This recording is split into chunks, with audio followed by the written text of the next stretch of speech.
इसको मैं डायरेक्टली खा सकता हूँ? हाँ बिल्कुल, क्योंकि इसे रेसिड्यू फ्री 100% हमारा जितना भी ग्रेप्स है वो रेसिड्यू फ्री है। पूरे दुनिया में ये अंगूर जा रहे हैं दोस्तों। ये क्रिम्सन वैरायटी है और ये क्रिम्सन का 30 एकड़ का फार्म है। थॉमसन का यहाँ पे 10 एकड़ का फार्म है। अच्छे फार्मर 8 से 10 टन आराम से ले रहे हैं। आज 170 रुपीज जगह पे भाव है। 170 रुपए से आपने दिया है? 300 इधर से लेके जा रहे लोग 170 रुपए में। इंडिया से कलर वैरायटी 0 थी। हमने उसी टाइम से तय कर लिया कि हमको ज्यादा काम कलर वैरायटी के ऊपर देना है। हमारे खुद के ब्रांड से यूरोप में जाता है, यूके में जाता है और इट इज वेल एक्सेप्टेड। अंगूर लगाने से लेके हार्वेस्टिंग और वो एक्सपोर्ट होने तक, यानी कि देश के बाहर जाने तक इनकी खुद की पूरी इकोसिस्टम है। हर साल उनका सैंपल पास हुआ है और हर साल अंगूर एक्सपोर्ट हुआ है। 99% सैंपल क्लोरोमिथेट क्लोराइड CCC ये केमिकल की वजह से फेल हुए थे। 23 सैंपल टेस्ट हुए हैं, फिर भी हमारा सैंपल फेल नहीं था। 110% से 110% से। ये 500 ग्राम का है और यहाँ क्रिम्सन सीडलेस, ये देखिए मटेरियल 5 किलो नेट वेट है। Net weight. ये इसमें डालने से 2 महीना 3 महीना तक टिकता है। बढ़िया, फंगस नहीं लगेगा। फंगस नहीं आएगा। वेइंग सिस्टम है जो हमारा खुद का डेवलप किया हुआ है। ये नया कांटा दिख रहा है थोड़ा सा मुझे। ये नया नहीं है, हम 20 साल से यूज कर रहे हैं। इसमें मेरी काम की गरज देख के हमने डिजाइन किया कि इसको क्या करना है ताकि हमारा एक भी पनेट अंडरवेट नहीं जाए। अगर अंगूर करना है तो छोटा बच्चा संभालने जैसा है। ये अंगूर यूरोप कैसे जा रहे हैं? यूरोप के साथ साथ पूरे दुनिया में ये अंगूर जा रहे हैं दोस्तों। आज मैं आपको इस अंगूर की पूरी इकोसिस्टम दिखाने वाला हूँ। हार्वेस्टिंग कैसे होता है ये अंगूर, पैकेजिंग कैसे होता है, यूरोप तक कैसे पहुंचाए जा रहे हैं। और ये वैरायटी जो है कमाल की वैरायटी है दोस्तों। ये क्रिम्सन वैरायटी है और ये क्रिम्सन का 30 एकड़ का फार्म है। थॉमसन का यहाँ पे 10 एकड़ का फार्म है। एक जगह पे 40 एकड़ अंगूर किया जाता है। 1990 से यहाँ पे अंगूर किया जाता है दोस्तों। आज हम ऐसे गेस्ट से मिलने वाले जिनका ये फार्म है, उनके पास बहुत ही लंबा एक्सपीरियंस है अंगूर के बारे में और उनका खुद का एक्सपोर्ट का काम है। कभी भी अंगूर उनका एक्सपोर्ट में कम नहीं पड़ा दोस्तों। कोई भी साल में हर साल उनका सैंपल पास हुआ है और हर साल अंगूर एक्सपोर्ट हुआ है। तो बहुत ही कमाल का नॉलेज इस वीडियो में आपको मिलने वाला। और इस साल ये अंगूर क्रिम्सन जो है, खास करके उनकी यहाँ से आज का रेट जो है 170 रुपए किलो जा रहा है। 150 से भी गया था, वो बोल रहे थे किलो का भाव दोस्तों। तो प्लीज इस वीडियो को आप पूरा देखिएगा। अंगूर की आज आपको पूरी इकोसिस्टम समझ में आएगी दोस्तों और बहुत सारी अन्य जानकारी भी आपको मिलेगी। चैनल को अभी तक आपने सब्सक्राइब नहीं किया तो सब्सक्राइब तुरंत कीजिएगा। चलिए पूरी जानकारी लेते हैं इस अंगूर के बारे में। दोस्तों आज हम बहुत खास फार्म पे हैं और हमारे साथ प्रकाश बाफना जी है। सर नमस्कार। नमस्कार। सर से हम बहुत बात करने वाले हैं अंगूर के बारे में। अंगूर का बहुत ही ज्यादा एक्सपीरियंस इनके पास है, तो डिटेल में आपको पता चलेगा कि अंगूर की खेती, अंगूर का भविष्य, अंगूर में क्या अभी दिक्कतें चल रही है, सब चीजों के बारे में हम डिटेल में बात करने वाले हैं। तो वीडियो को आप पूरा देखिएगा। सर सबसे पहले तो बताइए आपका अंगूर के बारे में कितने सालों का एक्सपीरियंस है, आपका फार्म कहाँ पे है, थोड़े से हमारे दर्शकों को बताइए। नमस्कार, बाफना फार्म में आपका स्वागत है। Bafna farm location Google map में बाफना फार्म पिलानवाड़ी डालने से आता है, जो पूना से 40 किलोमीटर है। बात करें कि ये कब से चालू किया, तो बेसिकली ये जमीन जो हमारी है वो बंजर जमीन है जिसमें कोई भी चीज उगता नहीं था जी। और हमने ये पर्टिकुलरली पर्पस था हमारा इंडस्ट्री के लिए पेपर मिल डालना था। अच्छा। और पेपर मिल के लिए हमने ये जगह सिलेक्ट की थी। तो हमने ऐसी ज़मीन देख के ली कि बारिश गिरने से पाँव को मिट्टी नहीं लगनी चाहिए। और ऐसी ज़मीन में हमने जब प्रोजेक्ट के लिए अप्लाई किया तो इसमें ये निकला कि पोल्यूशन कंट्रोल बोर्ड वाले का ऑब्जेक्शन था। हमारे दोनों तरफ से 2 रिवर चलती है, एक बाजू से दक्षिण बाजू से हमारे पास मुड़ामुठा है और उत्तर बाजू से हमारे पास भीमा नदी है। दोनों रिवर के बीच में का ये एरिया है। इसके लिए इधर पेपर मिल का पॉसिबिलिटी नहीं है। ऐसा उन्होंने करने के बाद इसका जमीन का क्या यूज करे ये खोजने के लिए हमने, हमारे पिताजी का बचपन राहु पिंपल गांव में जाने की वजह से उनका इंटरेस्ट था कि आप खेती करो। कैसे करो मुझे मालूम नहीं था। आपको भी पता नहीं था? बिल्कुल नहीं। हमने क्या किया फिर, बिकॉज हम इंडस्ट्री से थे तो हमने सोचा चलो कंसल्टेंट को बुलाओ। फिर उसका सर्वे रिपोर्ट लिया, फिर वो जमीन का सॉइल एनालिसिस किया, पानी का परिस्थिति का जायजा लिया और सब करने के बाद ये डिसीजन हुआ कि इसमें अंगूर और अनार 2 चीज करते हैं। अच्छा। कैसे करते मुझे मालूम नहीं था। ओके। तो शुरू में तो बहुत तकलीफ हुई कौन क्योंकि से साल की बात है ये? ये 1989-90 और 90 से हमारा एग्रीकल्चर चालू है, जिसमें from the day one we are in grapes. 1990 से दोस्तों अंगूर की खेती कर रहे हैं। और ग्रेप्स करते टाइम शुरू में हमको ग्रेप के बारे में ABCD भी मालूम नहीं था। हाँ। कंसल्टेंट के भरोसे हम लोग चल रहे थे, वहाँ बहुत तकलीफ हुआ। फिर बाद में ये पता चला कि इसको अगर हमको सक्सेसफुल करना है तो हमको खुद को ही करना पड़ेगा। बढ़िया। फिर हमने उसके ऊपर स्टडी भी किया, उसके ऊपर बहुत काम किया। हमने 2000 साल से हम लोग एक्सपोर्ट में काम कर रहे हैं। उसके पहले हमने कोशिश किया था रेजिन के लिए, लेकिन हमारे दोनों बाजू से रिवर होने की वजह से रात को ह्यूमिडिटी रहती है। अच्छा। और उसकी वजह से वो टाइमली सूखता नहीं है, तो कलर ब्लैक हो जाता मतलब है। अंगूर का किशमिश बनाने का आपने हाँ, सोचा तो वो पहले यहाँ पे शुरू बनने में का तो हमारा प्रोजेक्ट वो था नहीं। कि हम किशमिश के लिए काम करेंगे। बढ़िया। लेकिन किशमिश में ये प्रॉब्लम है कि यहाँ ह्यूमिडिटी रात को रहती है, जो हमको किशमिश के लिए सूटेबल नहीं है। अच्छा। क्योंकि ड्राई नहीं होता है। फिर हमने ये एक्सपोर्ट के लिए सोचा, फिर एक्सपोर्ट के लिए वैरायटी का सोचा और उसके ऊपर फिर काम चालू किया। मतलब 2000 से आपने एक्सपोर्ट का काम स्टार्ट किया, अभी 24 साल 25 साल हो गए एक्सपोर्ट चल रहा है कंटिन्यू। 2000 से हमारा एक्सपोर्ट चालू हुआ। हाँ। हमने काम तो उसके पहले चालू किया था। अच्छा। लेकिन 2000 से हम लोग खुद एक्सपोर्ट करते हैं। ओ। और उसमें पहले शुरू में महाग्रेप के थ्रू हम बेच रहे थे, और उसके बाद हमारा खुद का कोल्ड स्टोर 2000 से 6 से चालू हुआ। तब से हमारा खुद का खुद ही एक्सपोर्ट करते हैं। हमारे खुद के ब्रांड से यूरोप में जाता है, UK में जाता है, और it is well accepted. Bafna farm, Bafna exports, Bafna export नाम से। It is in Bafna exports. वाह, ग्रेट। दोस्तों, खेती का कोई भी बैकग्राउंड नहीं था, बस इन्होंने सोचा, अच्छा काम किया और खेती को अच्छे तरीके से समझा, और 25 साल की ये कहानी है। तो ये जो ग्रेप्स है अभी यहाँ पे दिख रहे हैं, रेड रेड हुए, मुझे ये बताइए कौन सी वैरायटी है? ये क्रिम्सन सीडलेस है। जब मैंने अंगूर में काम चालू किया तो मेरे को अलग अलग वैरायटी का कैसे काम होता है इसकी ट्रायल के लिए एक छोटा ट्रायल प्लॉट था, जिसमें अलग अलग वैरायटी का हमने प्लांटेशन किया था। और उसमें क्रिम्सन सीडलेस भी था फ्रॉम 1995। अच्छा। और जब उस टाइम में, बिकॉज हमारा खुद का एक्सपीरियंस नहीं था, तो पुराने फार्मरों से हमारा संपर्क हुआ करता था। तो उनका कहना था कि जो कलर अभी अपन यहाँ देख रहे हैं, ये कलर यूरोप में या UK में नहीं चलेगा। अच्छा, क्रिम्सन का ये कलर नहीं चलेगा, ऐसा लोगों का कहना था। उनका कहना था। तो हमने उस वैरायटी में ज्यादा ध्यान नहीं दिया था। लेकिन एक बात ऐसी हुई कि जो हम लोग ग्रेप एक्सपोर्ट करते थे केस्पैन के लिए, केस्पैन जो कंपनी है वर्ल्ड की बड़ी कंपनी है, जिसमें अंगूर का हैंडलिंग वो करते हैं, क्योंकि हर सुपरमार्केट को वो सप्लाई करते टाइम उनके पास बहुत सारे प्रोडक्ट लगते हैं, जिसमें से ग्रेप्स एक है, और वो कंपनी हैंडल करती है। तो उनके जो टेक्निकल डायरेक्टर है उस टाइम के, वो हमारे यहाँ विजिट किए थे। उन्होंने ऐसे ही चलते चलते उनकी नज़र वो ट्रायल ब्लॉक के ऊपर गई, जिसमें मेरा क्रिम्सन था। अच्छा। तो उन्होंने पहला सवाल किया, आपके पास तो क्रिम्सन दिख रही है इधर। हाँ, बोला है, लेकिन ये कलर चलता नहीं, ऐसा वो उनका कहना है। तो हम लोग ने इसके ऊपर ज्यादा काम नहीं किया। फिर कौन बोला आपको कलर नहीं चलता है? उन्होंने फिर एक मेरे को कलर प्लेट भेजी, जो मैं आपको कोल्ड स्टोर में जाने के बाद बता देता हूँ। उसके ऊपर हमने फिर ध्यान में आया कि ये अपना गलती है कि हमने ये समझ के पीछे रह गए। तो हमने इसको 97 ये पहला साल था जहां हमने उसके ऊपर सोचना शुरू किया, क्रिम्सन के ऊपर उसका सब स्टडी किया, और फिर हमने उसका प्लांटेशन किया। प्लांटेशन करके फर्स्ट लॉट हमारा एक्सपोर्ट भी हुआ successfully. It was well accepted. और उसके बाद हमको ध्यान में आया, तो आज दिन में भारत से एक्सपोर्ट के लिए कम से कम 6 से 7 हजार एकड़ का प्लांटेशन हो चुका है। The base is with the visit of mister job from UK। वो उन्होंने मेरे को इधर बताया, उसके ऊपर हमने ध्यान दिया, उसके ऊपर हमने काम किया। वो हमारा जितने फार्मर आते हैं सबको हम बताते हैं, कोई चीज हमारी छुपी हुई नहीं है। हमारे पास खेती में जो भी काम करते, हर काम का हर फार्मर को हम शेयर करते, क्योंकि वो शेयर करते टाइम हमको भी कुछ इनपुट मिलता है, जिससे हमारा भी अच्छा होता है उससे। मुझे ये बताइए, आपके पास 1995 से क्रिम्सन है, तो अभी कितने एकड़ पे क्रिम्सन है टोटल? अभी हार्वेस्टिंग के लिए 30+ एकर्स में अभी है। अच्छा, मतलब और 30 एकड़ में? हाँ, 30 एकड़ से ज्यादा ये क्रिम्सन है आपके पास। हाँ। और अभी हार्वेस्टिंग आज चालू है? चालू है। दोस्तों ये ऑलमोस्ट 60% हार्वेस्ट हो चुका है। दोस्तों आज हम आपको हार्वेस्टिंग भी दिखाने वाले हैं, अभी पीछे चल रहे हैं, वहीं पे हम जाने वाले हैं। 30 एकड़ क्रिम्सन हैंडल करना मतलब बहुत बड़ी बात है। टोटल आपकी शुरुआत में कितना एकड़ था आपके पास यहाँ पे? ये टोटल मेरे पास 100 एकड़ की जमीन है, जिसमें हमने 50 एकड़ अंगूर का प्लान किया था। अच्छा। फिर उसमें पहले थॉमसन था, शरद सीडलेस था, ये वैरायटी थी, सोनाका थी।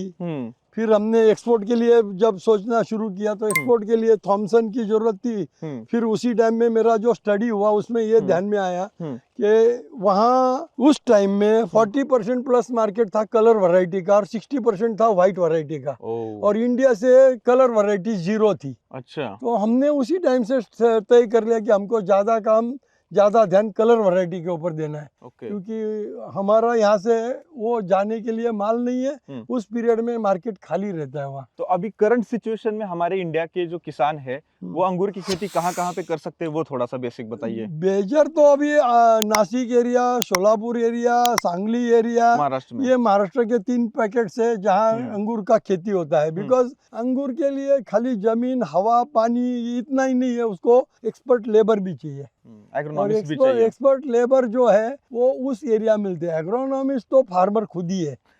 एग्रोनॉमिस्ट के लिए उसको 1 सीजन हाथ के नीचे से गया तो वो खुद ही होशियार हो जाता है, सीख जाता है, वो उल्टा सिखाता है फिर लोगों को। कई सारे कमेंट आते हैं मुझे, मतलब बिहार के लोग पूछते हैं, मेरा फार्म देख के मैं रील वगैरह डालता रहता हूँ उसकी स्टोरीज वगैरह, कि बिहार के पूछते हैं, एमपी के पूछते हैं, यूपी के पूछते हैं कि हमारे यहाँ पे अंगूर आ सकता है क्या, इसके बारे में आपको क्या लगता है? अभी उसके बारे में मेरे को ज्यादा एक्सपीरियंस तो नहीं है, फिर भी मेरे को नहीं लगता है कि ऐसा कोई, क्योंकि अगर यूरोप में ठंडा वातावरण है उधर भी होता है, फिर ब्राजील में भी होता है, फिर पेरू में भी होता है, चिली में भी होता है, इतनी जगह तो वर्ल्ड में हो रहा है। बहुत सारे देशों में अंगूर उगाए जाते हैं। मतलब हमारे इंडिया में अलग अलग जगह पे ट्रायल्स नहीं हुए। हाँ, अभी वो एरिया में उसका वातावरण के हिसाब से उसका प्रूनिंग टाइम ये वो सब एडजस्ट करना पड़ेगा, अदरवाइज इट इज पॉसिबल। तो अभी हमारे जो फार्मर्स है महाराष्ट्र के या कुछ कर्नाटक के फार्मर है, उनको करंट सिचुएशन में आपको क्या लगता है कि कलर वैरायटी में ज्यादा जाना चाहिए, व्हाइट में जाना चाहिए? अभी भी मेरे को लगता है कि कलर वैरायटी का स्कोप ज्यादा है, क्योंकि व्हाइट अभी भी हमारे पास बहुत ज्यादा प्लांटेशन है। जैसे मानिक चमन है, सुपर है, अनिष्का है, गणेश है, थॉमसन है, बहुत सारी वैरायटी है, बहुत सारे एरिया है, और अभी भी ज्यादा वो व्हाइट का है यहाँ। और एक्सपोर्टर को डिमांड सप्लाई तो कोई भी चीज है तो उसमें रहेगी, तो डिमांड के सामने सप्लाई व्हाइट का ज्यादा होता है, तो उसकी वजह से नेचुरली उसको रेट कम मिलता है। आइए हार्वेस्टिंग देखते हैं। तो अभी ये हार्वेस्टिंग चल रहा है। हाँ, बढ़िया है। अभी हम बहुत सारे सवाल दोस्तों कवर करने वाले हैं। तो यहाँ पे हार्वेस्टिंग कैसे हो रहा है? एक छोटा सा ट्रेलर बनाया है, ठेला जैसा बनाया है, बिकॉज ये हार्वेस्टिंग क्या जो है हमारा जो लेबर है वो उसको हार्वेस्ट करके हर टाइम नीचे रखने का, उठने का, तो वो उसको झुकने का और उठने का उतनी बार होता है, तो जिसकी वजह से वो थक जाता है। दूसरा है कि वो रखना चाहिए, ऐसा पटकना नहीं चाहिए, तो इसमें जगह ही नहीं है पटकने की, वो अपने आप हाथ के नीचे आ जाता है। मतलब नीचे एक फोम डाला है, एक पेपर डाला है जो उसको खराब नहीं होने देगा। अच्छा। और कैंची से काट के दिखाइए ना थोड़ा सा। तो ऐसे कैंची से सीधा काटते हैं। तो क्रिम्सन का इसमें आपको क्या लगता है, कौन सा आइडियल कलर है, या ऐसा कुछ है क्या? अभी जो इतना हार्वेस्ट किया है वो सब यूरोप में चलता है। अच्छा। इसमें जो अगर पीछे छूटा है तो वो कम कलर आया हुआ, इसका क्रिम्सन वैरायटी का एक ही चीज है कि इसको एक साथ नहीं कलर आता है, 2, 3, 4 राउंड में माल निकालना पड़ता है। मतलब ये एक साथ हार्वेस्ट नहीं होगा? एक साथ नहीं, पूरा नहीं हार्वेस्ट होता है, कुछ रहता है पीछे। अच्छा, तो इसको मैं डायरेक्टली खा सकता हूँ? हाँ बिल्कुल, क्योंकि इसे रेसिड्यू फ्री 100% हमारा जितना भी ग्रेप्स है वो रेसिड्यू फ्री है। तो रेसिड्यू फ्री के बारे में बताइए ना क्या? तो रेसिड्यू फ्री का मतलब है जो भी अंगूर हम उपज के लिए काम करते हैं तो उसमें हमको दवाई तो छिड़कनी पड़ती है, लेकिन दवाई जो हम छिड़कते हैं उसको एक प्री हार्वेस्ट इंटरवल होता है, जो दवाई छिड़कने के बाद कितने दिन से हम हार्वेस्ट कर सकते हैं, बराबर, तो उसके ऊपर हम काम करते हैं बेसिकली। उसमें भी अभी गए 6-7 साल से और एक नया नॉर्म निकला है जो सुपरमार्केट ने इम्पोज किया है। जिसमें उनका कहना है कि हमको टोटल नंबर ऑफ मॉलिक्यूल्स जो डिटेक्ट होते हैं वो किसी को 3 से ऊपर नहीं चाहिए, किसी को 5 के ऊपर नहीं चाहिए, और जो MRL है उसके सामने जो हमारा डिटेक्शन निकला है उसका एक परसेंटेज होता है, वो परसेंटेज की टोटल करनी है, वो टोटल शुड नॉट क्रॉस 30 कर, शुड नॉट क्रॉस 50।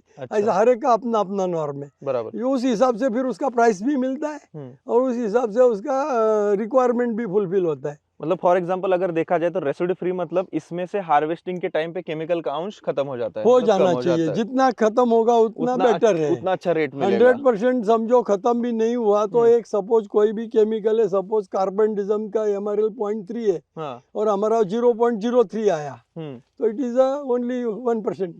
अच्छा, या 10% ऐसा। और एक फार्मर के साथ साथ और भी लोग यहाँ पे देखते हैं, उनके अगर पर्सपेक्टिव से देखें हम, इसके ऊपर जो लस्टर आता है, जो ये वैक्स आता है, लोग बोलते हैं ये केमिकल का है, इसको नहीं खाना चाहिए, वो क्लियर कर दीजिए। ये जो भी आपको दिख रहा है ऊपर से, ये देख सकते हैं, वो दिखा दो जो भाई पास वैक्स से। जैसा दिख रहा है वो नेचुरल है और ये फल को सेफ रखने के लिए उसका जरूरत है। अगर ये वैक्स निकल गया तो उसका शेल्फ लाइफ कम होता है। अच्छा, तो इसका शेल्फ लाइफ जितना ज्यादा चाहिए उतना वैक्स का जरूरत है, एंड वो एक अच्छा साइन है कि आपका हेल्दी क्रॉप है। मतलब इंटरनेट पे मैंने देखा है बहुत गलतफहमी फैलती है कि भाई इसको लेके जाओ, नमक पानी में धो, ऐसा करो वैसा करो, वैसे भी हम सिंपल पानी में तो कोई भी चीज धो के लेना सबसे अच्छा है क्योंकि डस्ट भी तो हवा में होती है, वो तो है, वो आएगी, तो उसको भी धो के ही खाना अच्छा है। धोने का कोई नुकसान नहीं है, लेकिन इट इज नॉट कि हमने धोया नहीं और हमने खाया तो डायरेक्ट में खा सकते हो। Nothing to worry.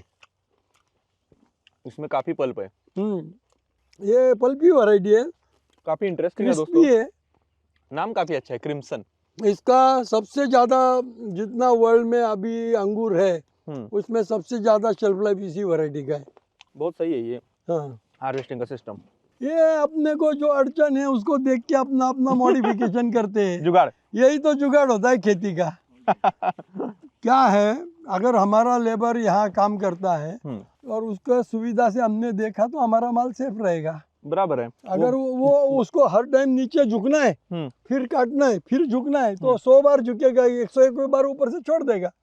ऊपर से छोड़ देगा तो वो डंडे से लूज हो जाएगा, लूज हो जाएगा तो उधर से कंप्लेंट आएगी कि माल खराब आया करके। सही कहा, सही कहा। तो हमको हर प्रॉब्लम के ऊपर सोच सोच के काम करना चाहिए। ये बात तो है। आइए ऐसे घूम के चलते हैं। तो आपका 30 एकड़ का यहाँ पे फार्म है।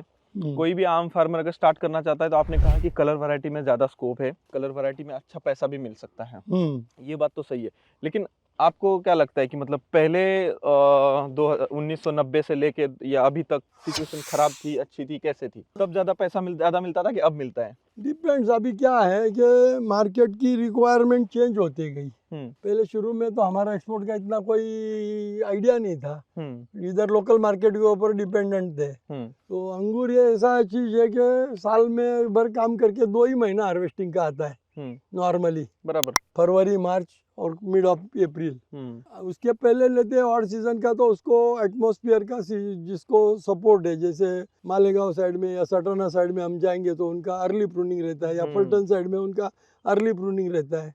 तो वो कुछ गिने चुने लोग हैं जिनका थोड़ा अर्ली आता है। लेकिन एज सच 90% हमारा हार्वेस्टिंग पीरियड है फरवरी, मार्च, अप्रैल 15। यही होना भी चाहिए, क्लाइमेट के साथ जाएंगे तो खर्चा और कम फिर होगा। क्या होता है कि साल भर का अंगूर वो उसी पीरियड में आता है और एकदम मार्केट में माल आने की वजह से फिर रेट भी टूटते हैं। अच्छा। एक्सपोर्ट में वैसा कम होता है, वैसे एक्सपोर्ट का प्रॉब्लम और अलग अलग है। किसी का रेसिड्यू की वजह से है, किसी का कोई वजह से है, लेकिन इन टोटल एक्सपोर्ट का तो 100% बेटर है। चलिए थोड़ा सा क्रिम्सन के बारे में बात करते हैं। अभी लाइन टू लाइन डिस्टेंस कितना है क्रिम्सन का? ये अभी जो अब जिधर खड़े हैं वो 10/6 है, मतलब ये ऐसे 10 है। हाँ, और प्लांट टू प्लांट 6 है। हाँ। और आइडियल क्रिम्सन के लिए क्या अंतर रहना चाहिए? 10/6 इज गुड, 10/6 रहना चाहिए। और प्लांट के लिए कौन सा रूट स्टॉक रहना चाहिए नीचे वाला? अभी हमारा जो पानी है, पानी का क्वालिटी, हाँ। जमीन का क्वालिटी, उसको हमको सजेस्ट किया गया था NRC से भी और सभी साइंटिस्ट लोगों से कि डॉगरीज इज बेटर। ओके। लेकिन अभी आजकल इसका क्रिम्सन का प्लांटेशन बहुत सारी जगह पोल्सन के ऊपर करते हैं। Paulsen root stock. Paulsen rootstock. लेकिन मेरा तजुर्बा जो है पोल्सन एंड अपना एनआरसी का पहले 110R आया था, इज ऑफ सिमिलर फैमिली। अच्छा। और उसमें हमको नंबर ऑफ बंचेस तो ज़्यादा मिलते हैं लेकिन साइज मिलने में कठिनाई होती है। किसमें? पोल्सन में? पोल्सन का तो मुझे अनुभव नहीं है, बेंगलोर मुझे अनुभव है 110R का। अच्छा, मेरे 110R पास 110R का प्लॉट था। अच्छा, उसमें लेकिन आपने देखा है। 110R और पोल्सन सिमिलर फैमिली से, अच्छा, इसीलिए आप तो बोल रहे मैं भी वो अड़चन आ सकती है, लेकिन हमारे पानी और हमारी जमीन के हिसाब से सुटेबल तो बेंगलोर डॉगरीज ही। दोस्तों, ये अभी हम जो बात कर रहे हैं बेंगलोर डॉगरेज, ये क्या होता है कि यहाँ से नीचे पहले जो है वो बेंगलोर डॉगरेज लगाया जाता है। हाँ वो हाँ मार्च अप्रैल में लगाया जाता है, बराबर। मार्च अप्रैल में हम बेंगलोर डॉगरेज लगाते हैं। वो जब ग्रो करता है तो अगस्त सितंबर में हम उसके ऊपर ग्राफ्टिंग करते हैं। यानी ये जो क्रिम्सन की डंडी है, स्टिक है, इस स्टिक को जो है उसमें ग्राफ्ट किया जाता है अगस्त में, और उसके बाद फिर अगले साल वो हाँ तो फल पे आता है वो। यानी कि अंगूर लगा देने के बाद 2 साल तो वेटिंग करना पड़ता है हमें। हम पर्टिकुलरली बाफना फार्म में और हमारे गुरु श्री राम बहु डोकरे, वो दोनों का सिस्टम ऐसा है कि पहले साल हम लोग क्रॉप नहीं लेते, पहले साल खरड़ छाटनी कर देते। अच्छा, प्लांट को हेल्दी करने के लिए। बराबर। अभी जो क्रिम्सन में ज्यादा फेल्योर का इशू है वो क्योंकि उसमें स्टोरेज नहीं है। स्टोरेज नहीं है तो वो फ्रूटफुलनेस का और उसका इशू आता है। स्टोरेज यानी कि कार्बोहाइड्रेट्स, लेकिन सस्टेन नहीं होते हैं। अच्छा, पहले साल में आप बोल रहे हैं? पहले साल में उसके मतलब पहले हम बेंगलोर डॉगरेज या पोल्सन जो भी रूस्टॉक लगाते हैं, या पोल्सन जो रूस्टॉक लगाया उसके ऊपर ग्राफ्टिंग किया, ग्राफ्टिंग के बाद फरवरी में रिकट किया, रिकट करके हमने ग्रो किया, पौधा तैयार किया, पौधे के केन भी हो गए। लेकिन फर्स्ट मतलब 2 साल बाद पहला प्रूनिंग 2 साल प्रूनिंग आता है, पहला प्रूनिंग, वो प्रूनिंग हम खरड़ करते। उसमें 1 एकड़ को 2-3 टन माल निकलता है, नहीं निकलता ऐसा नहीं लिया, लेते हैं 2-3 टन तो ले लेते हैं। अच्छा। लेकिन ऐसा 8-10 टन के ऊपर नहीं जाते पहले साल, क्योंकि उसको स्टोरेज बढ़ाना है। मतलब पहला अंगूर का अगर क्रिम्सन में हार्वेस्टिंग अच्छा लेना तो तीसरे साल से स्टार्ट, तीसरे पहला गया तैयार करने में, दूसरा गया फिर खरड़, और तीसरे साल से स्टार्ट हो जाता है। बराबर है, ठीक है। अब मुझे ये बताइए कि इसको जब आप ग्रो करते समय जो है नॉर्मल व्हाइट वैरायटी से और कलर वैरायटी में क्या फर्क आपको समझ में आया ये पूरे टाइम पे? अगर हम थॉमसन के साथ कंपेयर करें, व्हाइट वैरायटी एक्सपोर्ट के लिए थॉमसन चल रही है जी, आगे देखिए। थॉमसन और क्रिम्सन, ये दोनों में मेन अंतर, अगर मैं फार्मर से बात करूं ना तो मैं बोलता हूँ आपके पाव को एक रस्सी बांधो, एंगल को एक रस्सी बांधो। अच्छा, मतलब ये वैरायटी चलाना है तो हमको ज्यादा दौड़ना नहीं है, मतलब ज्यादा हमको हार्मोन का यूज नहीं करना है। हमको हार्मोन एकदम लिमिटेड चाहिए। अच्छा, इसको 8 mm बेरी साइज में 10 ppm GA का एप्लीकेशन करते हैं। वेरएज हम अगर थॉमसन में जाए तो प्री ब्लूम से लेके हरवे इसका ऑलमोस्ट 200 ग्राम तक एकड़ का GA जाना चालू हुआ है अभी। ओवर GA इस्तेमाल हो रहा है, मतलब हार्मोन स्पीजर जो है ओवर इस्तेमाल हो रहा है। क्योंकि साइज चाहिए, मार्केट को 18 mm की रिक्वायरमेंट है।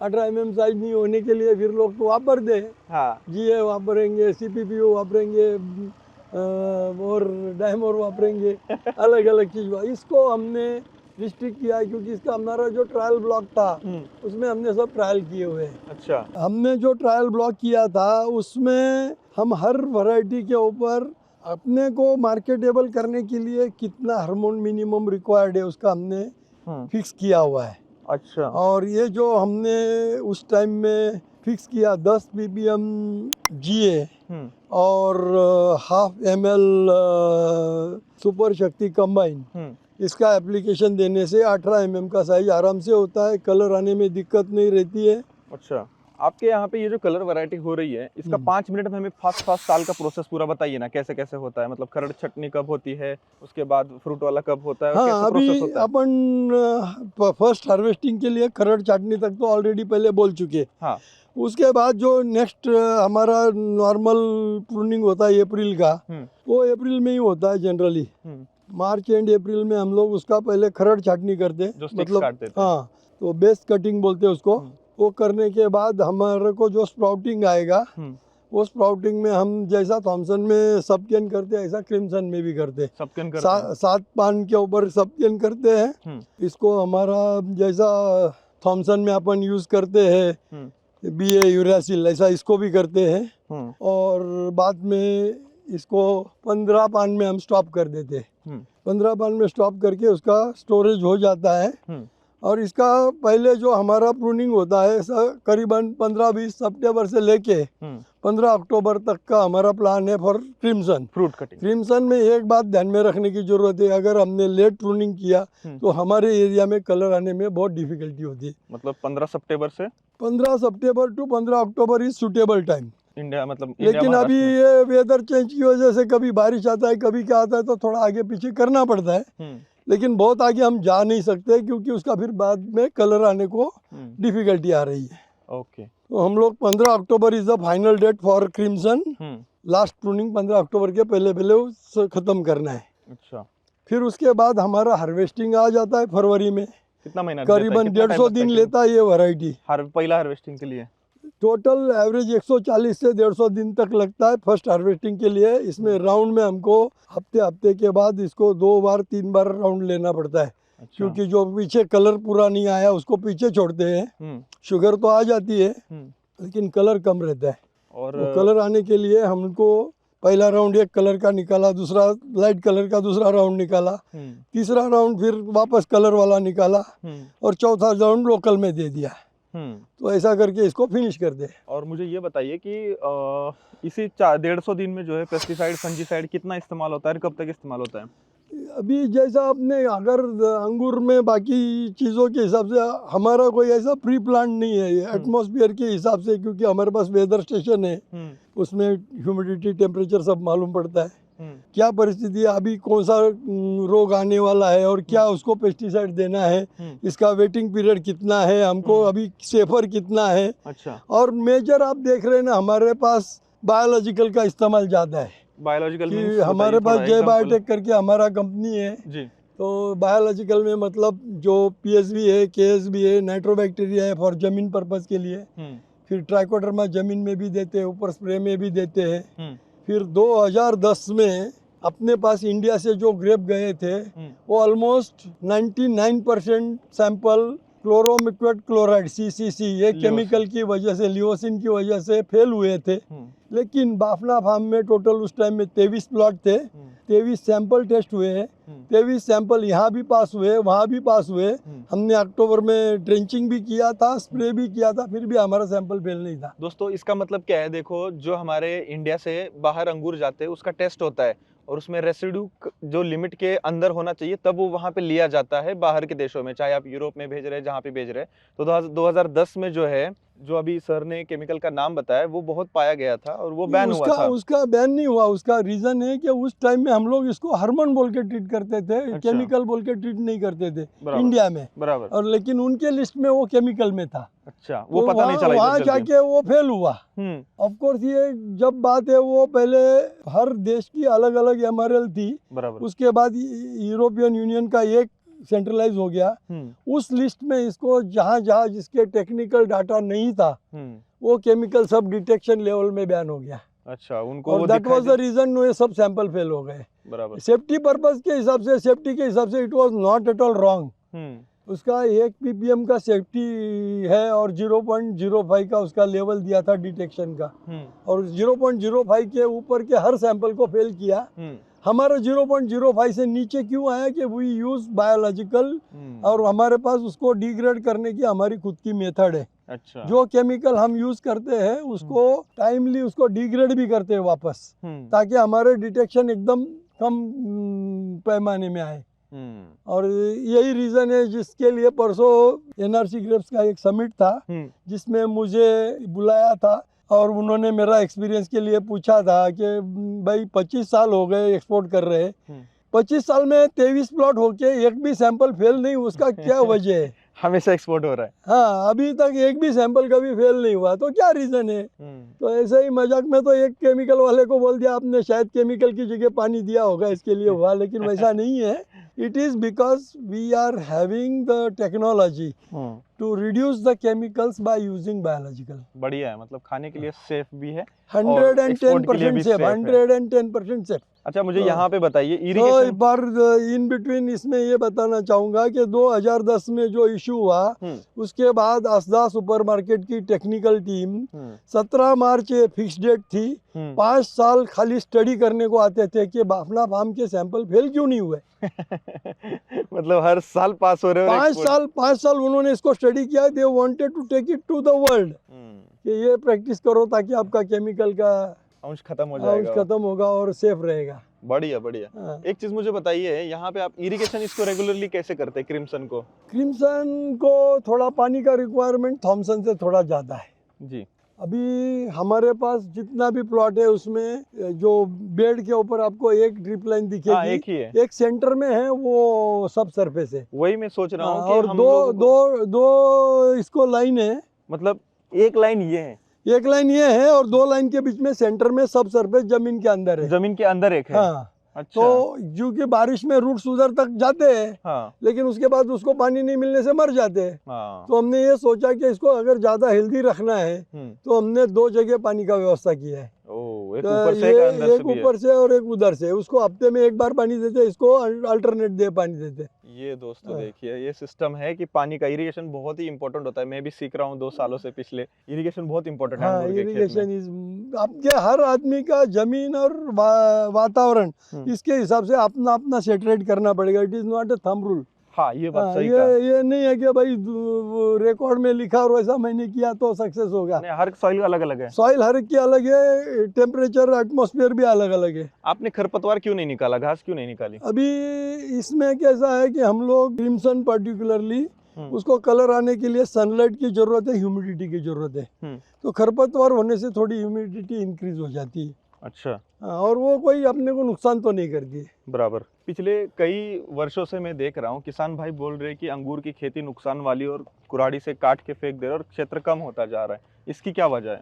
जो मार्केट की डिमांड है हाँ। और हमारा सप्लाई है, इसमें हम लोग का स्टडी कम पड़ रहा है। अच्छा। हम क्या कर रहे हैं, हम जो बना रहे हैं वो बेचने की कोशिश कर रहे हैं। हाँ। और मेरा अपना फार्म में ये सोच है कि मार्केट की मांग क्या है और हमने क्या बनाना चाहिए। And that was the reason. हम पहले हमारे पास फैंटेसी थी। फैंटेसी जब तक सीसीसी था तब तक हमारे को 8-10 टन प्रोडक्शन आता था।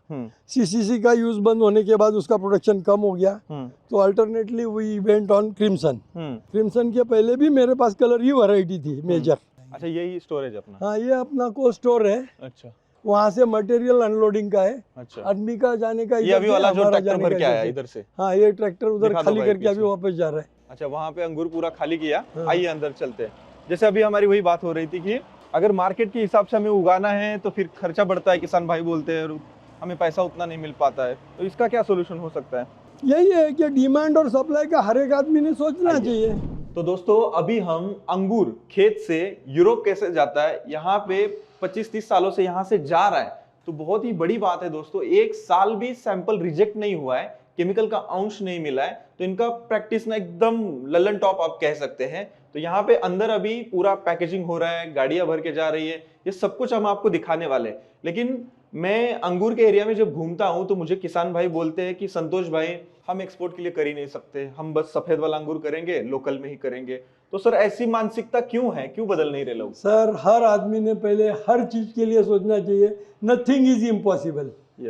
ये हमारा खेती का सब्जेक्ट नहीं था। हाँ। फिर भी हम लोग इधर तक पहुंच गए। कैसे पहुंच गए? मार्केट की जरूरत क्या है, काम करने की जरूरत क्या है, केमिकल कैसे वापरना चाहिए, उसका रेसिड्यू में आपको सैंपल पास होने के लिए क्या प्लान करना चाहिए, उसका हर टाइम में हर क्षण में हमारे दिमाग में ये चीज घूमनी चाहिए। ऐसा नहीं है बाजू वाले ने ये स्प्रे कर दिया इसके लिए मैंने भी कर दिया।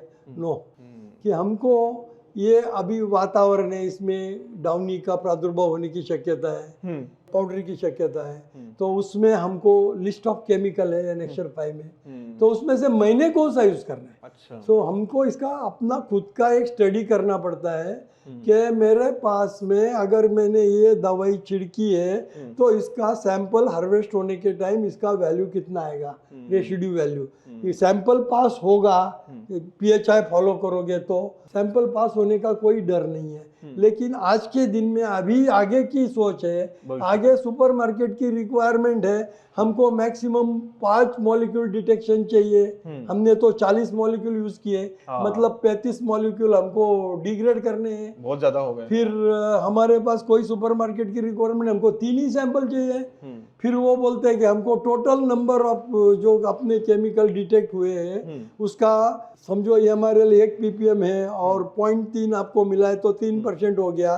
तो ऐसा परसेंटेज की एक टोटल करनी है, तो टोटल 30 के ऊपर नहीं क्रॉस होनी है। मतलब कि अगर कोई भी फार्मर अंगूर को एक्सपोर्ट करना चाहता है तो कोई रॉकेट साइंस नहीं है ज्यादा, कोई नहीं, खाली अपने को स्टडी करके काम की जरूरत देख के हमको विचार करके काम करना है। हाँ उसमें साइंटिफिकली बहुत सपोर्ट है आज एनआरसी का। हाँ एनआरसी से अपने को सब चीज मिलती है, लेकिन वो भी सफिशिएंट नहीं होती है। उसके अलावा हमको खुद का भी सोचना है कि हमको क्या मार्केट टारगेट करना है। एनआरसी मतलब national research centre for grapes, हाँ और लकीली वो पुणे में ही है।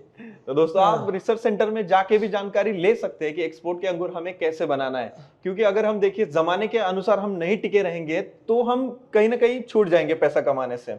हाँ, अगर हमको अपने माल का अच्छा पैसा करना है तो हमको क्वालिटी भी बनाना है। और क्वालिटी मतलब एस्थेटिक लुक खाली क्वालिटी नहीं होता है, खाने के लिए इसका कीपिंग क्वालिटी, इसका अगर अपने यहाँ से हार्वेस्ट आज किया है तो 30-35 डेज तो ट्रांसपोर्टेशन का लग जाता है, फिर उधर भी उसको बेचने के लिए महीना 2 महीना टाइम चाहिए।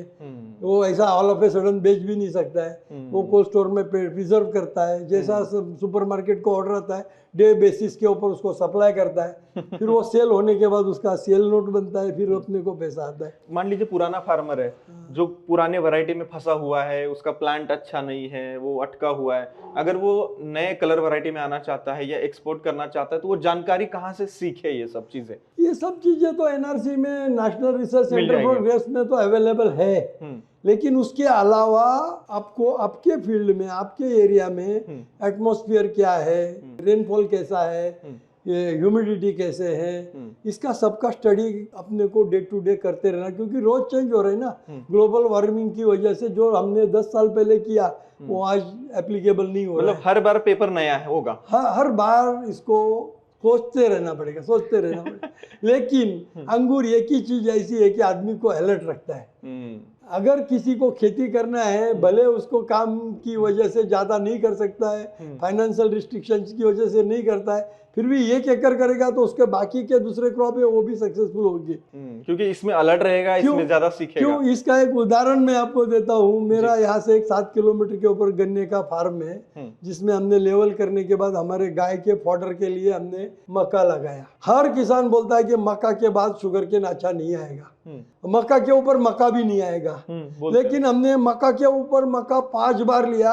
पहली बार से दूसरा बेटर था, दूसरी बार से तीसरा बेटर था, तीसरी बार से पांचवा final was much better than the first one.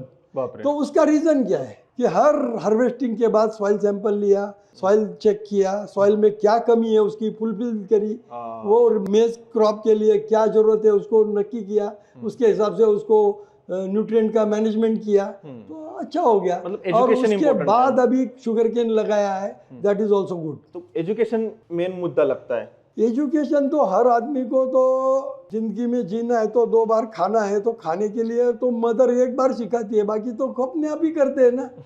उसको वापस थोड़ी सिखाना पड़ता है। हाँ, एक बार तो सीखना है, सेम है, इसमें कोई नहीं। एक बार आपको लग गया, उसका आइडिया आ गया तो अपने आप खुद करोगे। मैं खुद एसएससी पास आदमी हूँ और मैं कर सकता हूँ, तो क्यों नहीं दुनिया कर सकती। अच्छा, तो यहाँ पे क्रिम्सन का ये सैंपल है आपने जो बताया। हाँ, जो मैंने उधर फील्ड में भी बताया था। क्रिम्सन जैसे वैरायटी मेरे पास फैंटेसी थी, क्रिम्सन थी, एटम रॉयल थी, मांजरी नवीन थी, थॉमसन थी, शरद थी, सोनाका थी, इतने सारे वैरायटी का मैंने काम किया है। और उसमें मार्केट के डिमांड के हिसाब से मैं बदलते गया कि मार्केट में क्या चाहिए। तो जब हमने एक्सपोर्ट का प्लानिंग किया, पहले तो लोकल मार्केट का करते थे, फिर बेदाना का करते थे। बेदाना वाज अनसक्सेसफुल क्योंकि हमारे पास दोनों बाजू से रिवर है, रात को ह्यूमिडिटी रहती है, टाइमली सूखता नहीं है। तो फिर फाइनली हमने जो एक्सपोर्ट किया था फैंटेसी और थॉमसन, ये मेजर था मेरा। और फैंटेसी हमारे एरिया में, इंडिया में सबसे best fantasy was suppose to be Bafna palm. बढ़िया। और उसकी वजह से यूरोप के लोग इधर तक आते थे, आजू बाजू में ग्रेप्स नहीं है फिर भी आते थे। They used to come. हाँ, सोच सकते हैं आप 30 एकड़ यहाँ पे अभी 2025 में अभी हार्वेस्टिंग चल रहा है। 30 एकड़ क्रिम्सन दोस्तों, इतना हैंडल करना बहुत बड़ी बात है, क्योंकि फार्मर 2 एकड़ 3 एकड़ करने में ही हालत खराब हो जाती है और नया कुछ अडॉप्ट करने में सालों चले जाते हैं। तो आइए हम तुरंत अंदर चलते हैं और अंदर हमें प्रोसेस बताइए कि कैसे यूरोप अंगूर जाता है। तो नमस्ते किसान भाइयों, हमने अभी बगीचा में राउंड मार के अभी कोल्ड स्टोर में आए जहाँ अपना यूरोप के लिए पैकिंग होता है। जी, ये जो एरिया है ये इसको होल्डिंग एरिया बोलते हैं, जहाँ अंगूर बगीचे से आया हुआ पहले इधर उतरता है, वो कांटे पे जाता है। हाँ, वो अगर हमने ये काटा तो हमारी जरूरत अभी नहीं है, क्योंकि हम कोई बाहर से माल नहीं खरीद रहे। अच्छा। हमारा खुद का ही पैकिंग करते हैं। हाँ। अदरवाइज भी अगर नियम के हिसाब से उनको वेब्रिज काटे की व्यवस्था जरूरी है। तो यहाँ पे आता है जो भी आपका क्रिम्सन थॉमसन है। ये क्रिम्सन और थॉमसन। अच्छा, ये क्रिम्सन है। हाँ, तो इसमें क्रिम्सन का आपको बाकी स्टोरी तो पहले बताया मैंने। हम लोग 2000 साल से एक्सपोर्ट कर रहे हैं और 2006 से हमारा खुद का पैक हाउस है और 2006 से हम हमारे खुद के ब्रांड से यूरोप में एक्सपोर्ट करते हैं, बाफना एक्सपोर्ट के नाम से। तो तो इसमें अंगूर में आधा किलो के पनेट में 2 वैरायटी देने का हम 25 साल से काम कर रहे हैं। अभी तो बहुत लोग कर रहे हैं, उस टाइम में कोई नहीं करता था, क्योंकि लेबर का जॉब है, बहुत ज़्यादा टाइम लगता था। तो प्रोसेस बताइए ना सबसे तो पहले यहाँ पे क्या ये होता है? जो बगीचे में से आया है, हाँ। इसको हम लोग इधर क्लीनिंग करते, खाली क्लीनिंग वाला है, जैसा डंडा निकालने का है, खराब मनी निकालने का है, छोटा मनी निकालने का है। हाँ। उसके बाद आगे सॉर्टिंग होगा चलिए आगे यूरोप चलते के हैं। लिए और दूसरे मार्केट के लिए। अच्छा, क्योंकि अब ये सेकंड राउंड का माल है, जिसमें हमारा पूरा कलर आया हुआ यूरोप जाएगा, कम कलर आया हुआ लोकल मार्केट में जाएगा। अच्छा, ऐसे होता है। हाँ। मतलब यहाँ पे पूरा। लेकिन जैसा एक्सपोर्ट का काम करते हैं, सिमिलर काम लोकल के लिए भी करते हैं। अच्छा, बिल्कुल कोई वैसा बदलाव ही नहीं। पनेट पैकिंग, वैसा ही सिस्टम। दिखाइए ना थोड़ा कैसे हो रहा है। अच्छा, ये काटा है। ये वेइंग सिस्टम है जो हमारा खुद का डेवलप किया हुआ है। ये हमारी गरज क्यों पड़ी, जो शुरू में हम एक्सपोर्ट करते थे इंडिविजुअल वजन करके, तो उधर से रिमार्क आता था, हाँ। सम पनेट फाउंड अंडरवेट, उसको कोई मौज माप नहीं। हाँ। और जुलाई में हमारा सेल नोट बनेगा, उसमें हमारा पैसा कटता था। हाँ। तो उसके लिए हमने सोचा कि ये क्यों होता है, क्योंकि यूरोप में अगर हमको 500 ग्राम पैकिंग देना है तो 499 आना तो ऑफेंस है। ये ऑफेंस की वजह से वो लोग भी स्ट्रिक्ट है वजन के बारे में।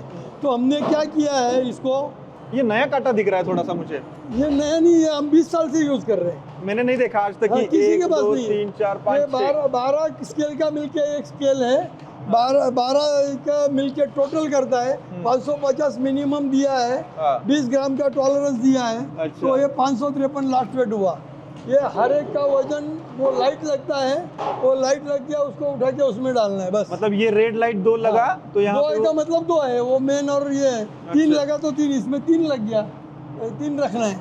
तो वो अच्छा, 550 ग्राम वजन हो गया। 550 इसमें वजन कुछ नहीं करना है, हाँ। कैंची नहीं चलाना है, कुछ नहीं रेड करना। लाइट दिखेगा। रेड लाइट दिखेगा, उसको जो लाइट लगी उसके हिसाब से उसने खाली उठा के रखना है। वाह, गजब का तो सिस्टम है ये ये तो। जो है वेइंग स्केल का हमारा खुद का कंपनी है, सैनसो इलेक्ट्रॉनिक्स। अच्छा, मेरा छोटा भाई वो काम करता है। अच्छा, तो इसमें मेरी काम की गरज देख के हमने डिजाइन किया कि इसको क्या करना है, अच्छा। कि ताकि हमारा एक भी पनेट अंडरवेट नहीं जाए। एक दिखाइए ना पनेट पैकिंग किया हुआ मुझे। आपने अच्छा, यहाँ से पनेट आगे जाता है। यहाँ से आगे पैकिंग में जाएगा। ये अभी देखिए लोकल दोस्तों। मार्केट के लिए पैकिंग है। ये कितना 500 ग्राम का है? 500 ग्राम वजन है, लेकिन एक्सपोर्ट के जैसा ही पैकिंग होगा उसका भी। अच्छा, इसके ये ऊपर सारा लोकल का पैकिंग चल रहा है अभी। बढ़िया बढ़िया बढ़िया। तो ये जो पैकिंग है दोस्तों देख सकते हैं, यहाँ इसके ऊपर ब्रांडिंग भी देख सकते हैं किस तरीके से किया है। बाफना एक्सपोर्ट्स, ये 500 ग्राम का है और यहाँ क्रिम्सन सीडलेस, ये देखिए, मतलब लोकल के लिए भी जाएगा, इतना बढ़िया जाएगा। हाँ, बाहर भी जाएगा तो ऐसे ही ऐसा जाएगा। ही जाएगा, सिमिलर, एकदम सेम, कोई फर्क नहीं। खाली कलर वेरिएशन इसमें चलेगा, उसमें नहीं चलेगा। ये थोड़ा कम दाम में बिकेगा। अच्छा, बट खाने में क्वालिटी वही, खाने शुगर वही। में वैसा की वैसा, कोई फर्क नहीं। शुगर रख दो यहाँ पे। सेम, सब एकदम सेम है। आइए बाकी उस साइड कोई में फर्क चलते हैं थोड़ा सा। नहीं। दिखने में खाली कलर का फर्क है। अच्छा, बहुत बढ़िया। तो ये कितना 1-2 महीना चलता है आपका हार्वेस्टिंग? ये हम लोग 15 फरवरी में पैकिंग चालू करते हैं, हाँ। मटेरियल खत्म होने तक। हाँ। नॉर्मली अप्रैल फर्स्ट वीक में खत्म होता है, लेकिन अभी ये साल 20 मार्च तक खत्म हो जाएगा। हाँ, तो ये खुद की इकोसिस्टम क्यों खड़ा करना पड़ा आपको? बस ये अपनी चाह है अच्छा काम करने की। अच्छा, तो खुद का 30 एकड़ के लिए फायदेमंद है या बाहर से भी लेना ये पड़ता है? टोटल हमारा अंगूर का एरिया 50 एकड़ का था। अच्छा। मतलब क्रिम्सन और थॉमसन दोनों भी है ना। बढ़िया। क्रिम्सन ही 30 एकड़ है।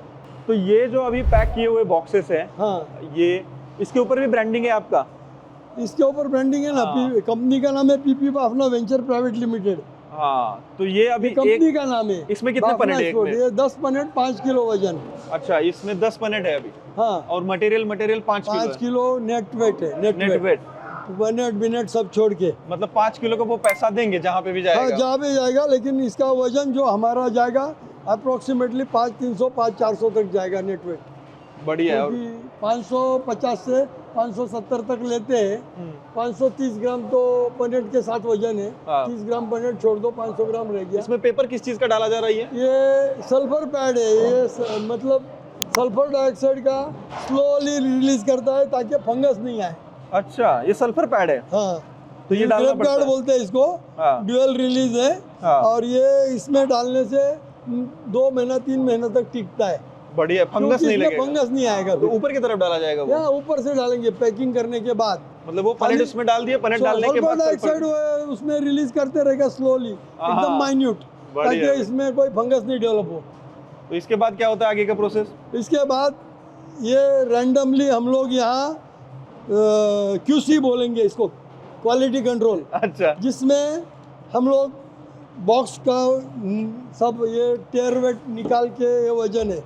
अच्छा। ये बॉक्स का सब मटेरियल है वो बात कर दिया, जीरो हो गया। अच्छा। फिर ये बॉक्स उठा के इसमें रखते हैं ताकि कंफर्मेशन की बराबर है कि हाँ, नहीं? कि हमारा कोई अंडरवेट एक भी नहीं जाए, क्योंकि इट इज ऑफेंस। अगर अंडरवेट गया, अंडरवेट उधर 500 ग्राम लिखा है और 499 ग्राम भर गया, मतलब 1 ग्राम भी कम नहीं जाना नहीं चाहिए हमको। 510 चलेगा, ऊपर चलेगा लेकिन कम नहीं सो देना। You can see including Punnett, इसका वजन अगर हम रैंडमली चेक किया सारा का सारा हाँ, तो 552 पनेट के साथ में 530 ग्राम मिनिमम रिक्वायरमेंट है। 530 प्लस रहना हाँ, चाहिए। क्योंकि वो भरते टाइम 2 छूटा मनी है तो भी निकालना पड़ता है। बराबर तो बराबर। वो हम प्रिडिक्ट नहीं कर सकते पहला। इंटरेस्टिंग। और यहाँ पे ये शुगर चेक करने के लिए भी रिफ्रैक्टोमीटर भी रखा है। रिफ्रैक्टोमीटर है। ये देखिए दोस्तों, इससे रैंडमली वो शुगर भी चेक करेंगे। इसके ऊपर अंगूर का रस डाला जाता है और इसको ऐसे इसमें से देखा जाता है। ऐसे देखने के बाद इसमें जो है नंबर आपको पता चलता है कि कितना शुगर रिक्वायरमेंट होता है क्रिम्सन के लिए। उनका तो नॉर्म्स के हिसाब से 16 प्लस चाहिए, हमारा 18 प्लस है। अरे वाह, उसमें भी प्लस ही आप? प्लस कोई भी मतलब देखिए, हमारा जो माल जाता है हाँ। वो सेल पर्पस के लिए जाता है। It is on sale. तो उधर क्यूसी में क्वालिटी कंट्रोल में एक्सेप्ट होना चाहिए। जी, चलिए बाहर माल चलते हैं। बिकते टाइम वो अभी आगे देखने अच्छा, का। आगे देखते हैं। हाँ। तो अभी ये समझो, आपने उधर देखा अभी सुबह का टाइम है, अभी तक पैकिंग जस्ट चालू हुआ है। हाँ। तो इसमें अभी पैक्ड ये नहीं है, लेकिन इसके बाद ये पैलेट पैक होने के बाद यहाँ रखा जाता है।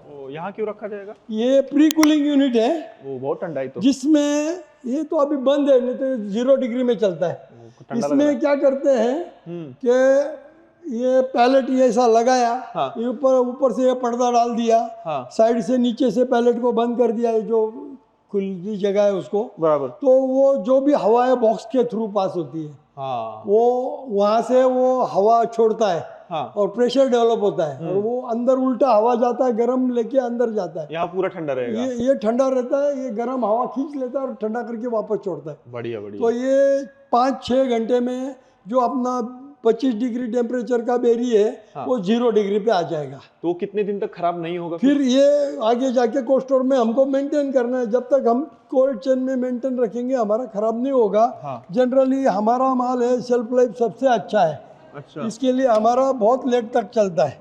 ओह। हमारा माल कभी खराब नहीं होता है। मतलब जून तक भी रहेगा? हाँ, उधर सेल होने तक जून तक भी सेल करते, कोई मतलब प्रॉब्लम आप यहाँ से भेज स्टॉक करेंगे तो स्टॉक वो भेज सकते हैं? यहाँ हम लोग कोई स्टॉक नहीं करते। ऐसा कंटेनर पैक हो गया तो डिस्पैच कर देते, क्योंकि वहाँ कब जरूरत पड़ेगी तब माल नहीं होगा। तो 1 महीना तो ट्रैवल टाइम है ना। हाँ, ये बात भी है। तो ट्रैवलिंग कैसे होता अभी है? उसका जरूरत कभी निकलेगा, वो कैसे 1 महीने के बाद का असर कर सकते। बराबर। मान लीजिए डिमांड सप्लाई है, दुनिया भर का माल आता है उधर। बराबर। पूरे वर्ल्ड से माल आता है। उसमें अंगूर का जो स्लॉट है वो खाली नहीं रहना चाहिए ना। हाँ। तो वो लोग क्या करते हैं, यहाँ से हम लोग वहाँ डिस्पैच करने के बाद वहाँ पैक हाउस में, वहाँ के कोल्ड स्टोर में रखते हैं। यहाँ आपके कोल्ड स्टोर से कौन से रिफर्ड कंटेनर में यहाँ से जाएगा, कंटेनर फिर शिप में जाएगा। कौन सी JNPT मुंबई? हाँ, JNPT मुंबई में जाता है यहाँ से। हाँ वहाँ से मर्क है या कोई भी शिपिंग लाइन है, उसमें वो हाँ। रिफर्ड कंटेनर लोड होता है, बराबर। कंटेनर के समेत जाता वो भी है। कंटेनर ठंडा रखता है? कंटेनर यहाँ अपने पैक करते टाइम उसको भी कूलिंग सिस्टम है, अच्छा। वो ठंडा ही रहता है। ओ। वो एज इट इज लास्ट तक उसका मतलब जीरो पे जीरो। डाटा लॉगर लगाते हैं, तो वो ड्यूरिंग ट्रांसपोर्टेशन वो अगर किधर उसका बंद हो गया तो उसका भी अपने को समझता है। हाँ, मतलब उसने गड़बड़ किया तो हमें पता चला। इंश्योरेंस रहता है? इंश्योरेंस रहता है उसका, बेस्ट, क्योंकि बेस्ट। दूर जाता है ना।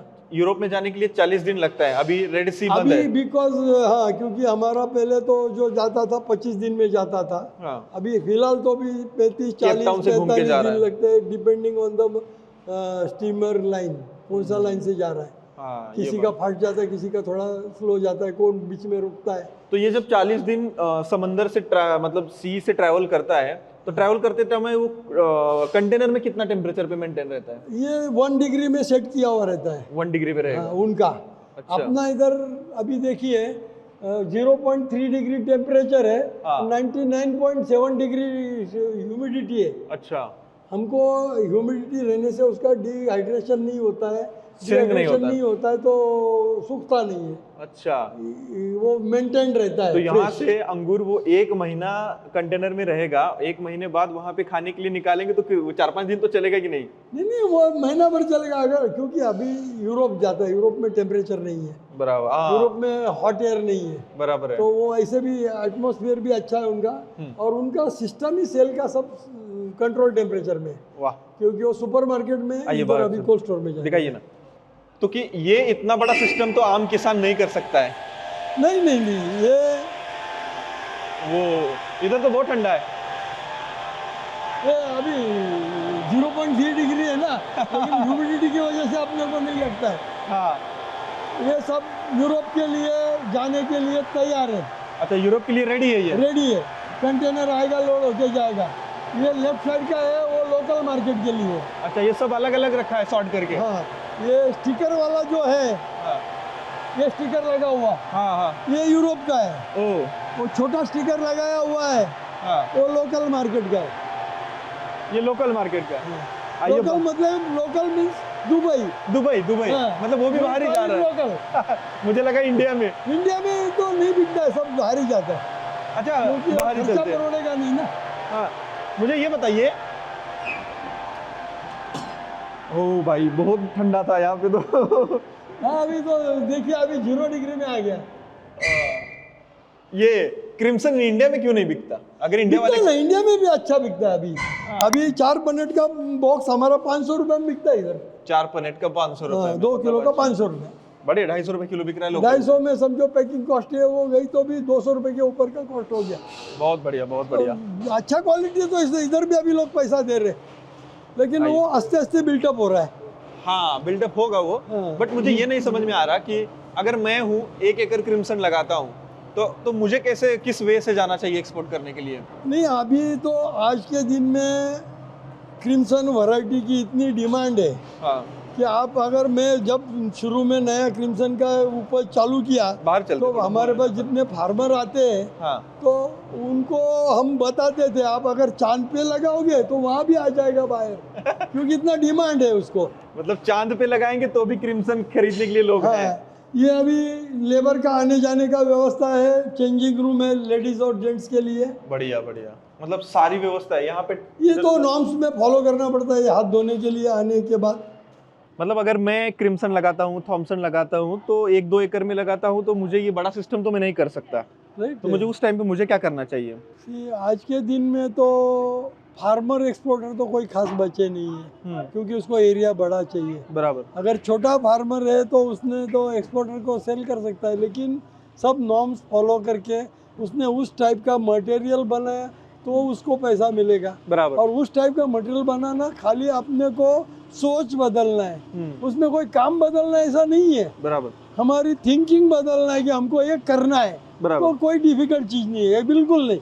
मतलब मेरे पास अगर 10 टन है तो उसके लिए एक्सपोर्टर है क्या? आज क्रिम्सन के लिए मैं जब हमने क्रिम्सन के ऊपर काम किया और उसकी डिमांड देखी तो शुरू में तो फार्मर को बोलता था अगर चांद के ऊपर आप लगाओगे तो भी बायर उधर आ जाएगा, तो दिक्कत नहीं क्योंकि है। अभी आज के दिन में तो बिल्कुल बिल्कुल नहीं है, क्योंकि जिसके पास क्रिम्सन है वो ऑटोमेटिकली कहाँ भी है तो सेल हो जा रही है। और इसके प्रैक्टिसेस थोड़ा ज्यादा और- हेवी है कि नॉर्मल है? और इसमें आगे जाके अभी लोकल मार्केट भी अच्छा डेवलप हो रहा है। हम लोग का सोच क्या है कि अच्छा माल यूरोप में एक्सपोर्ट होगा, खराब माल इंडिया में बिकेगा, ऐसा नहीं है। अगर हमने अच्छा माल इंडिया में बेचा तो मेरा भी आज के दिन में 4 पनेट का 2 किलो का बॉक्स 500 रुपए में बिकता है, और 500 रुपए में अपन 100 रुपए खर्चा माइनस कर दिया तो भी 400 रुपए वाले तो 200 रुपए किलो हो गया। बराबर। एक्सपोर्टर लेके जाता है तो आज के दिन में 170 रुपए किलो लेगा, उसमें 7% वजन काटेगा। बराबर। अगर हम यहाँ पे इकोनॉमिक्स अगर क्रिम्सन का लगाते हैं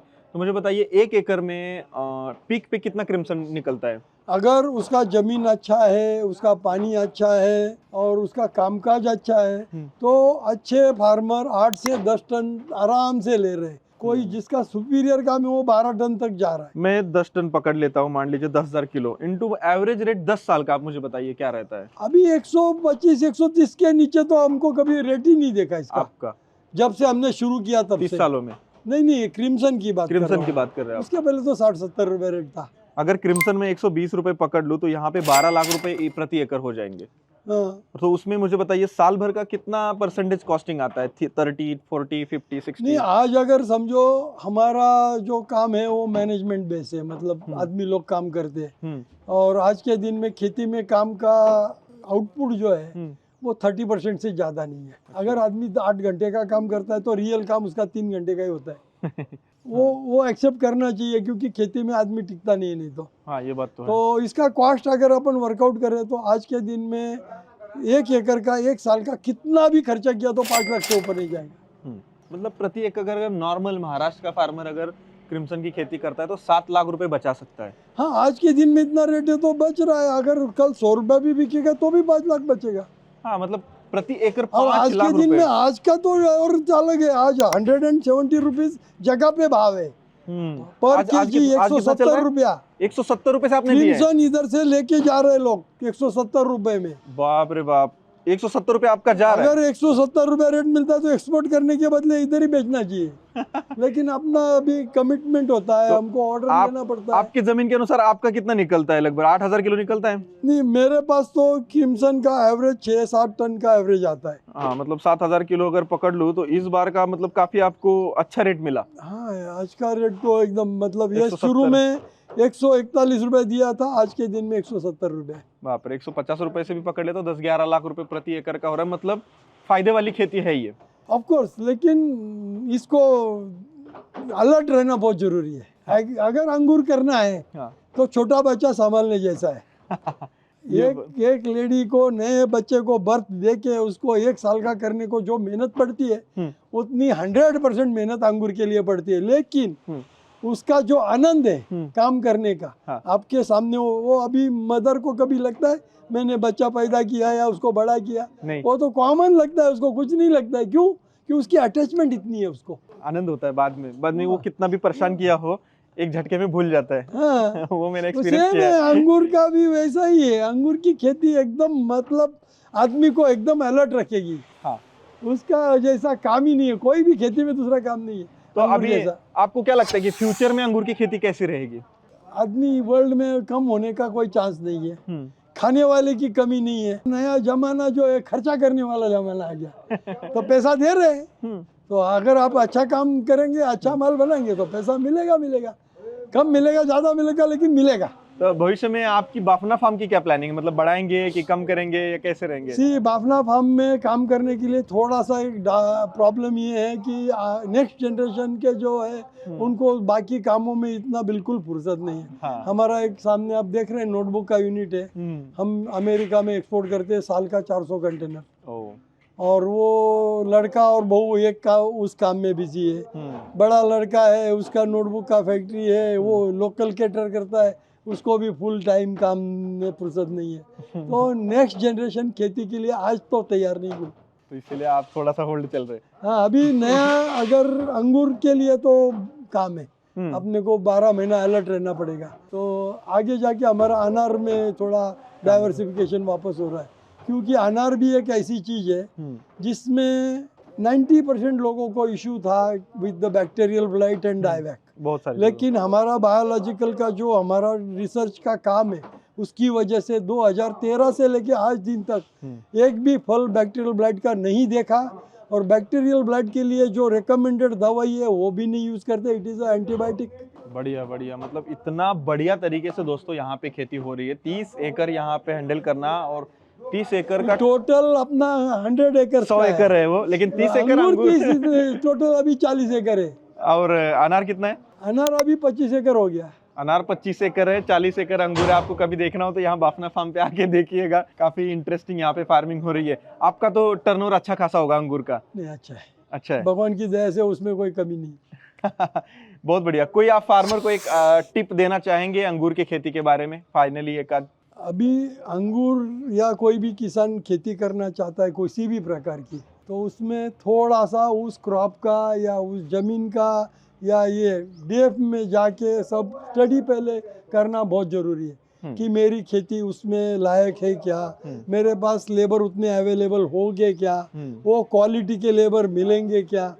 ये सब नथिंग इज इम्पॉसिबल। हमारे पास भी कुछ नहीं, आजू बाजू में एक भी अंगूर का गार्डन नहीं है, लेकिन हमारा सेट हो गया इतने साल में। अभी बिहार से लोग आते हैं, कोई नासिक से आते हैं, कोई राजस्थान से आते हैं, कोई कर्नाटक से आते हैं, हर जगह का लेबर काम करता है इधर। बहुत बढ़िया, मतलब और अभी तक तो मेरे को कोई परेशानी नहीं है कि लेबर ने इसके लिए काम बंद हो गया।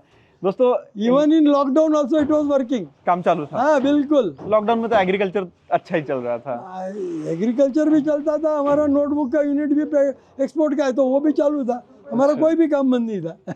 मैनेजमेंट अच्छा है आपका ओवरऑल। मैंने देखा पूरा ये पैक हाउस देखा, वहाँ पे हार्वेस्टिंग देखा, और पूरा यहाँ पे 30 एकड़ का क्रिम्सन है वो भी काफी अच्छा है। आखिरी सवाल मेरा ये है कि अभी मार्केट में बहुत सारी नई नई वैरायटी आई है, कम से कम 100 से ज्यादा वैरायटीज आई है, तो क्या फार्मर को उस तरफ जाना चाहिए या जो एग्जिस्टिंग वैरायटी है उसकी तरफ रहना चाहिए?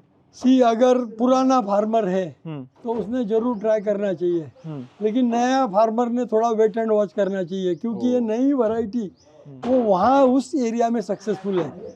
हमारे पास हमारे वातावरण में कितनी एक्सेप्टेबिलिटी आती है, कितना इजी होता है, क्योंकि उसमें नई वैरायटी जो आई है ऑलमोस्ट ऑल आर पेटेंटेड, और पेटेंट के नॉर्म्स और वो फॉलो करके उसके रॉयल्टी दे के वो खर्चा बात करके कितना पैसा मिलेगा क्या होगा, ये अगर रिस्क फैक्टर है इसमें तो वो रिस्क फैक्टर कवर करने के लिए नए किसान ने अभी इमीडिएट नहीं जाना चाहिए, लेकिन पुराने किसान ने 100% जाना चाहिए। जी सर, आपका बहुत बहुत धन्यवाद। आपने आज हमें बहुत अच्छे तरीके से जानकारी दी और हमें बहुत कुछ आपका ये फार्मिंग देखने को मिला, और मेरा भी एक अच्छा एक्सपीरियंस रहा आपके साथ। बहुत बहुत थैंक यू सर। धन्यवाद। आज की वीडियो में दोस्तों हमने देखा कि बाफना फार्म की एक इकोसिस्टम अंगूर की, अंगूर लगाने से लेके हार्वेस्टिंग और वो एक्सपोर्ट होने तक, यानी कि देश के बाहर जाने तक इनकी खुद की पूरी इकोसिस्टम है। लेकिन ये हर फार्मर नहीं कर सकता दोस्तों। फार्मर को अपने रिक्वायरमेंट के अनुसार सोचना चाहिए, अपने खेत के अनुसार, अपने क्लाइमेट के अनुसार और डिमांड के अनुसार सोच के प्लांटेशन करके वैसे एक्सपोर्ट करना चाहिए, एक्सपोर्टर को ढूंढना चाहिए और उसके पास अंगूर को बेचना चाहिए। दोस्तों आज की वीडियो में हमने एक स्टोरी देखी जो बाफना फार्म की किस तरीके से उनकी इकोसिस्टम देखी और किस तरीके से उन्होंने ये किया, ये सब कुछ हमने समझने की कोशिश की। हम डीप में नहीं गए कि कौन सा पेस्टिसाइड स्प्रे करना चाहिए या क्या करना चाहिए, हमें बस समझना था कि एक सिस्टम कैसी होती है, उन्होंने कैसे किया, जबकि वो फार्मिंग में नहीं थे, उनका फार्मिंग बैकग्राउंड भी नहीं था, फिर भी वो फार्मिंग में आए, उन्होंने सीखा, उन्होंने खुद को ग्रो किया, मार्केट की डिमांड समझी और उस हिसाब से उन्होंने किया। तो हर फार्मर को ये लागू होता है दोस्तों, इसीलिए हमने ये सक्सेस स्टोरी कवर करने की कोशिश की और आपके सामने रखने की कोशिश की। आपको ये कैसे लगी मुझे कमेंट सेक्शन में जरूर बताइएगा, क्योंकि हम बहुत मेहनत से हमने 1 घंटे का आसपास ये शूट किया है और ये वीडियो आपके सामने हमने लाने की कोशिश की और बाफना फार्म को आपके सामने लाने की कोशिश की अच्छे तरीके से। अभी तक आपने सब्सक्राइब नहीं किया तो चैनल को सब्सक्राइब कीजिएगा। और एक जरूरी बात इस वीडियो से हमें ये सीखने को मिली, अगर आपने अच्छे से सीखा तभी आप सक्सेसफुल बन सकते हैं।